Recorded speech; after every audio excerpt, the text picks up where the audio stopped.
Good morning to all of you. In this lecture we are going to discuss the another form of representation of set which is set builder form.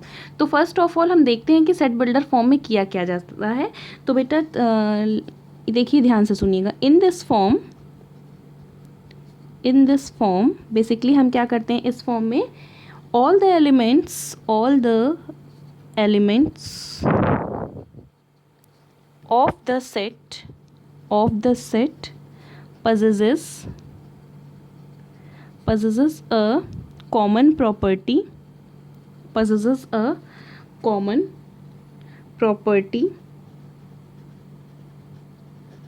which is not possessed by any other element outside the set. ठीक है. इनका कहने का ये मतलब है कि set builder के फॉर्म में क्या करते हैं हम जितने भी एलिमेंट्स होते हैं उनको किसी एक कॉमन प्रॉपर्टी के थ्रू उसको क्या कर देते हैं रिप्रेजेंट कर देते हैं, जो कि सेट के बाहर के एलिमेंट उस प्रॉपर्टी के थ्रू उस प्रॉपर्टी को क्या करते हैं पजेस नहीं करते. इसका मतलब ये है कि सपोज दैट कि हमने आपके पास, मैं एग्जाम्पल के थ्रू आपको समझाती हूँ. सपोज दैट कि आपने ले लिया set of even number less than 10. ठीक है, ले लिया हमने set of even number less than 10. ठीक, अगर आपने सेट रोस्टर फॉर्म में इसको लिखा होता तो किसी भी सेट को हम कैपिटल लेटर से रिप्रेजेंट करते हैं, और रोस्टर फॉर्म में हमने इसे लिख दिया set of even number less than 10 means 2 4 6 8. ठीक है, ये हो गया. अब देखिए हम इसको किस तरीके से सेट बिल्डर फॉर्म में लिखने की कोशिश कर रहे हैं. सेट बिल्डर फॉर्म में बेसिकली लिखने के लिए क्या हम आपको एक बेसिक टेक्निक और क्या वे है वो लिखने को बता देते हैं. उसके बाद हम इसको जो गिवन सेट है इस गिवन सेट को क्या करेंगे सेट बिल्डर फॉर्म में लिखेंगे. तो इसका टेक्निक देखिए, पहले मैं आपको लिखाती हूँ, ध्यान से सुनिएगा. We describe the element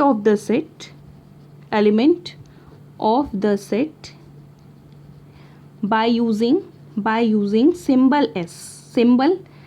by using symbol, आप कोई और अनदर सिंबल भी यूज़ कर सकते हैं यहाँ पे, लेकिन मोस्टली जो है हम x यूज़ करते हैं. x विच इज़, ध्यान से सुनिएगा, विच इज़ फॉलोड बाय, जिसको हम क्या करते हैं फॉलो करते हैं, फॉलोड बाय अ कॉलन. फिर उसके बाद क्या करते हैं उसको कॉलन के थ्रू फॉलो करते हैं. मैं भी आपको एक्सप्लेन करती हूँ. आफ्टर द साइन, ये तो रिप्रेजेंटेशन का वे है. After the sign of colon we write, हम क्या करते हैं लिखते हैं, we write the characteristics property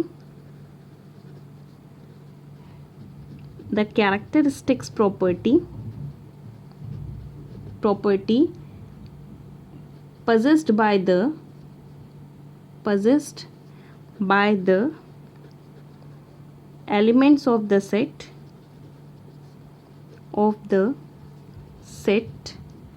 and then enclose the description with in the braces. ये मेरी बात बहुत ध्यान से सुनिए. हमने आपको एकदम वे ऑफ राइटिंग समझा दिया कि किस how to write the given set in a set builder form. मेरी बात ध्यान से सुनिए. क्या बोला गया, we describe the element of the set by using the symbol. अब देखिए यहाँ पर हम क्या करेंगे, इस सेट को सेट बिल्डर फॉर्म में लिखना है. तो हमने आपसे कहा कि सेट बिल्डर फॉर्म में लिखने के लिए किसी भी सेट को हम क्या करते हैं, किसी एक एलिमेंट के थ्रू हम उसे रिप्रेजेंट कर देंगे, और वो पूरा एलिमेंट क्या करेगा, जितने भी एलिमेंट्स हैं वो कॉमन प्रॉपर्टी के थ्रू उसको शो करेगा. मीन्स अगर हमने इसको सेट बिल्डर फॉर्म में लिखा तो पहले क्या बोला गया, we describe the element of the set by using symbol x. तो हमने लिख लिया एक्स. ठीक, इसके बाद कॉलन का साइन यूज़ किया जाता है. इसको हम बोलते हैं a is equals to set A is equals to x. X means कि एलिमेंट को रिप्रेजेंट कर रहा है. एक्स सच दैट मीन्स कि इस तरीके से, किस तरीके से, कैसे एलिमेंट यहाँ पे आएंगे, सच दैट. इसे आप लिख सकते हैं x is N even number less than 10, less than 10। ठीक, आप इसे इस तरीके से रिप्रेजेंट कर सकते हैं, और अगर आप चाहिए तो आप इसे इस तरीके से भी रिप्रेजेंट कर सकते हैं, इसी चीज़ को x सच दैट। ठीक है, इसी तरीके से ब्रेसेस में फिर हमने क्या किया, जो हमने आपको यहाँ पे समझाया है एग्जैक्टली वही चीज़ें हमने यहाँ पर फॉलो की। x सच दैट, ठीक है, x is equals to even number, मतलब कि 2 का मल्टीपल होते हैं ये, और आप लिख सकते हैं n belongs to set of natural number, n मतलब सेट ऑफ नेचुरल नंबर का मेंबर है। ठीक है, एंड यहाँ से अगर आप देखिए 1 इज़ लेस देन और इक्वल्स टू, अगर आप देखिए n तो लेस देन, यहाँ से क्या लेस देन और इक्वल्स टू, लेस देन यहाँ से क्या हो गया 5 हो गया। तो ये भी आपका वे ऑफ राइटिंग हो सकता है। ठीक है, तो इस तरीके से सेट बिल्डर फॉर्म में लिखने का जो मेथड था वो क्या था कि आप बेसिकली क्या करते हैं, इन सेट के एलिमेंट्स को क्या कर सकते हैं, सेट के एलिमेंट को एक कॉमन प्रॉपर्टी के थ्रू क्या कर सकते हैं, शो कर सकते हैं। ठीक है, अब चलिए कुछ हम बेसिक प्रॉब्लम्स पे आते हैं, एनसीईआरटी प्रॉब्लम्स पे। Now let's come to the sum NCERT problem based on set builder form. ठीक है, अब देखिए मेरी बात ध्यान से सुनिए, कह रहे हैं क्वेश्चन में right the following sets in the set builder form. अब फॉलोइंग सेट को आपको बच्चों क्या करना है, सेट बिल्डर फॉर्म में लिखना है। तो सेट बिल्डर फॉर्म में अगर आप देखिए तो हमने सपोज करिए इसको सेट ए से रिप्रेजेंट किया। Set A is equals to, यहाँ पर क्या होगा, सबसे पहले हम लिखते हैं एक्स, एक्स क्या स्मॉल या कुछ भी लिख सकते हैं एक्स, उसके बाद कॉलन यूज़ करते हैं सच दैट, मतलब इस तरीके से। अब देखिए ये कैसे मेंबर हैं, अगर आप देखिए तो बच्चों आप देख सकते हैं कि ये क्या है, आपके 3 के मल्टीपल्स हैं, 3 1 3, 3 2 6, 3 3 9, 3 4 12। तो हम आपसे कहेंगे कि एक्स क्या है, ये 3 का क्या है, मल्टीपल है। ठीक, और यहाँ से चाहिए तो आप ये लिख दीजिए, अगर आप यहाँ से देखिए तो n कहाँ पे बिलोंग करता है, सेट ऑफ नेचुरल नंबर का पार्ट है, सेट ऑफ नेचुरल नंबर का मेंबर है। और ये कहाँ तक है, 1 2 3 4, 3 के कितने मल्टीपल्स हैं, 4 मल्टीपल्स है। मतलब कि अगर आप यहाँ से स्मॉल n की वैल्यू देखिए बच्चों, तो स्मॉल n की वैल्यू कहाँ से कहाँ तक लाई करेगी, 1 से लेकर के 4 तक। ठीक, 1 से लेकर 4 तक मीन्स कि when n is equals to 1, तो ये बन जाएगा x is equals to 3 into 1 means 3, n is equals to 2, x is equals to 3 into 2 means 6, n is equals to 3, x is equals to क्या बन जाएगा 3 into 3 9, n is equals to small n is equals to 4, तो n is equals to यहाँ से क्या बन जाएगा, x is equals to 3 into 4 means 12। तो ये इसका क्या हो गया बच्चों, सेट बिल्डर फॉर्म हो गया। ठीक है, अब हम लोग नेक्स्ट क्वेश्चन पे आते हैं। नेक्स्ट क्वेश्चन ये भी कह रहे हैं, इस क्वेश्चन में भी यही चीज़ कही जा रही है कि right the following sets in a set builder form. इससे भी क्या करना है आपको बच्चों, सेट बिल्डर फॉर्म में लिखना है। तो हमने सपोज करिए लिख दिया a इज इक्वल्स टू, अब सबसे पहला काम x सच दैट मतलब कि इस तरीके से। अब यहाँ पर देखिए क्या है, 2 4 8 16 32। इसका मतलब क्या है कि ये 2 की पावर्स हैं, 2 की पावर 1, 2 की पावर 2, 2 की पावर 3, 2 की पावर 4, 2 की पावर 5। तो x क्या है, x is equals to 2 to the power n, जो है x क्या है 2 की पावर n है। सच दैट, अब यहाँ से क्या, यहीं पे आप चाहें तो यहाँ भी शो कर सकते हैं। अब यहाँ से देखिए n बिलोंग्स टू n, मतलब जो स्मॉल n है वो सेट ऑफ नेचुरल नंबर है, मीन्स 1 2 3 4 5। अब इसके बाद यहाँ पर हम देखेंगे कि स्मॉल n की वैल्यू कहाँ से कहाँ तक लाई करती है, मीन्स 1 इज लेस देन और equals to n, less than और इक्वल्स टू 5, 2 की पावर 1, 2 की पावर 2, 2 की पावर 3, 2 की पावर 4, 2 की पावर 5। ठीक है, अब इसके बाद नेक्स्ट अगर बच्चों आप देखिए तो नेक्स्ट केस में देखिए, अगर आपके पास क्या है अनदर है, इसे भी आपको क्या करना है, सेट बिल्डर फॉर्म में लिखना है। तो क्या है 1 4 9 अप टू 100। ठीक, इसको अगर आप देखिए बच्चों तो आपको यहाँ से क्या मिल जाएगा, a is equals to set क्या है, कॉमन एलिमेंट से शो करेंगे x सच दैट। ठीक है, मीन्स एलिमेंट कैसे, इस तरीके के एलिमेंट हैं, किस तरीके के एलिमेंट हैं, अगर आप ये देखिए तो ये स्क्वायर फॉर्म कर रहा है, 1 का स्क्वायर, 2 का स्क्वायर, 3 का स्क्वायर। इट मीन्स कि x इज इक्वल्स टू यहाँ से क्या है, n स्क्वायर है। और देखिए n कहाँ का मेंबर है, सेट ऑफ नेचुरल नंबर का मेंबर होगा। और n कहाँ से कहाँ तक लाई करता है बच्चों, n देखिए कहाँ से कहाँ तक लाई करता है, n आपका 1 से लाई करता है।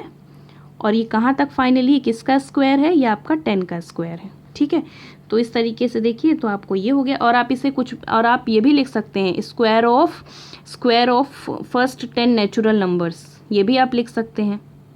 लिखने के कई सारे वो हैं। ठीक है, मेथड है, हमने आपको बहुत ही ऐसा मेथड, मैथमेटिकल मेथड बताया है आपको। ठीक है, अब देखिए, अब आपके पास क्या है बच्चों, अब आपके पास सेट बिल्डर फॉर्म गिवन है, list all the elements of the following set.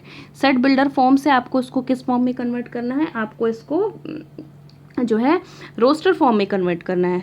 अब देखिए रोस्टर फॉर्म में कन्वर्ट करने के लिए यहाँ पे क्या गिवन है, x such that x is an odd natural number. तो स्टार्ट करते हैं, ऑड नेचुरल नंबर कहाँ से स्टार्ट हो गया, 1 3 5 7 dot dot dot dot so on, infinitely हम नहीं करेंगे, बस dot dot dot dot so on कर देंगे, तो ये बन गया। अब इसके बाद सेट बी में आए। सेट बी में कहते हैं कि x इज एन इंटीजर, क्या बोला गया, x such that x is an integer whereas x square is less than और इक्वल्स टू 4।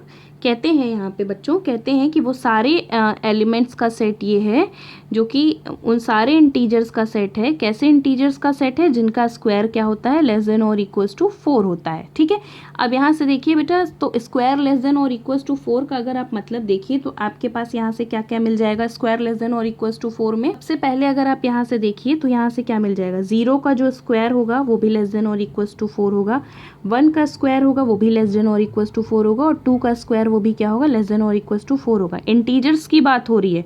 इसके साथ ही साथ -1 का जो स्क्वायर होगा वो भी 1 आएगा और वो भी लेस देन और इक्वल्स टू 4 होगा, और -2 का जो स्क्वायर आएगा वो भी क्या होगा, लेस देन और इक्वल्स टू 4 होगा। तो इस तरीके से आपको ये सेट मिल जाएगा। ठीक है, अब कहते हैं नेक्स्ट प्रॉब्लम में ये कहते हैं C is equals to x such that x is a letter of the word loyal. ठीक है, तो अगर यहाँ से हम देखें तो क्या बन जाएगा ये, अब लॉयल के वर्ड का जो है ये लॉयल है, तो यहाँ से क्या बन जाएगा, LOYA, ये बन गया आपका LOYA। और आपको पता है कि रोस्टर फॉर्म में हम क्या करते हैं, किसी भी एलिमेंट को रिपीट नहीं करते। ठीक है, तो इस तरीके से ये प्रॉब्लम्स हो गई।